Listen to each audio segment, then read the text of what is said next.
2014 সালের 26 ডিসেম্বর ভালোবেসে কাশফিয়া তাহের চৌধুরীকে বিয়ে করেন জনপ্রিয় মডেল অভিনেতা নীরব হোসেন।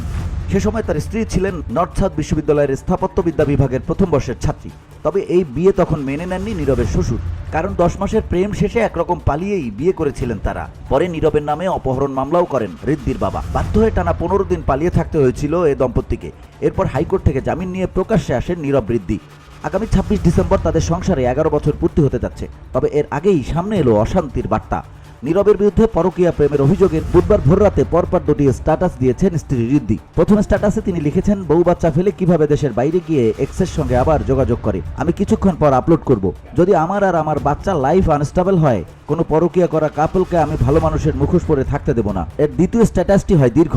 সেখানে ঋদ্ধি লিখেছেন, নীরব হোসেন, আপনাকে অজস্র ধন্যবাদ আমার মতো মুটিয়ে যাওয়া কথাকার স্ত্রীকে দীর্ঘ সময় সহ্য করার জন্য। আমাকে অবশ্য আপনার কখনোই পছন্দ ছিল না, তাই আপনার ভালোবাসার মানুষও আমি বিগত 11 বছরে একদিনের জন্যও ছিলাম না, কিন্তু আপনি আমার সব ছিলেন। দাঁতে দাঁত চেপে অনেক সুন্দরী নারীদের হারানোর কষ্ট নিজের বুকে চেপে দয়া দাক্ষিণ্য করে আমার সঙ্গে থাকার জন্য, অ্যাডজাস্ট করে আপ্রাণ চেষ্টা করার জন্য আপনাকে আবারও ধন্যবাদ। নীরব মুক্ত জানিয়ে তিনি আরও লিখেছেন, আজকে থেকে আপনি সম্পূর্ণভাবে কদাকার সঙ্গহীন হলেন।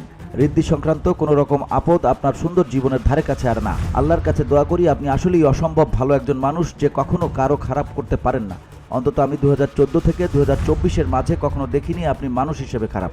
শুধুমাত্র আমিই ছিলাম আপনার চক্ষুশূল এবং একমাত্র বিরক্তির কারণ। এর জন্য আমি আন্তরিকভাবে ক্ষমা প্রার্থী। এছাড়াও তাদের ব্যক্তিগত জীবনের আরও অনেক বিষয় তুলে ধরেছেন ঋদ্ধি। জানা গেছে বর্তমানে 2 মাসের সফরে বিদেশে গেছেন চিত্রনায়ক নীরব। সেখানে বেশ কিছু অনুষ্ঠানে অংশ নেবেন তিনি। স্ত্রীর স্ট্যাটাস প্রসঙ্গে তার মন্তব্য এখনো পাওয়া যায়নি। অন্যদিকে ঋদ্ধির সংসারের অশান্তি পোস্টের কিছুক্ষণ পর তার ফেসবুক আইডি ডিঅ্যাক্টিভ পাওয়া যায়। নীরব ঋদ্ধির সংসারে 2 কন্যা সন্তান রয়েছে। VOD Bangla news desk.